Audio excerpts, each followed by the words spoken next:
দেখেন মিজানুর রহমান আজহারী হুজুর কি বলে।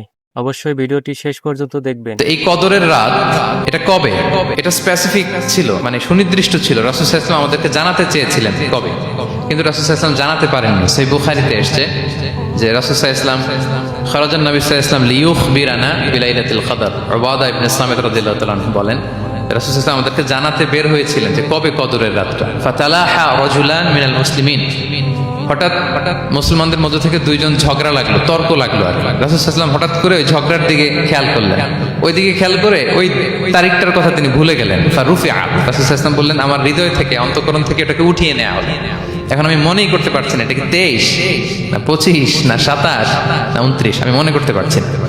এজন্য রাসূল সাল্লাল্লাহু আলাইহি ওয়াসাল্লাম বলেছেন যে তবে আমি এতটুকু মনে করতে পারছি, ফালতামিসুহা ফিল আশরিল আওয়াখিরি ফিল বিত্রি, রমাদানের শেষ দশকের বেজর রাত্রিগুলোতে তোমরা কদর তালাশ করো।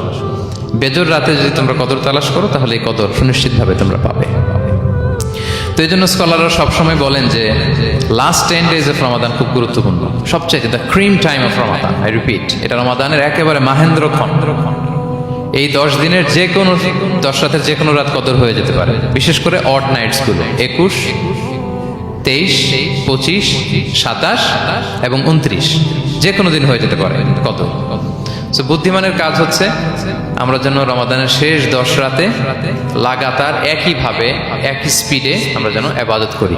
কোনো রাতে বেশি করলাম, হয়তো 27-এর রাতে আমি খুব ভাব গাম্ভীর্য নিয়ে, খুব আবেগ নিয়ে ইবাদত করলাম, কিন্তু হয়ে যেতে পারে যে এবছর কদর ছিল 25-এর রাত, হতে পারে না? পারে। তো আমরা তো মিস করে ফেললাম। তো আমরা যেন মিস না করি, বুদ্ধিমানের কাজ হবে সমান তালে ইবাদত করা।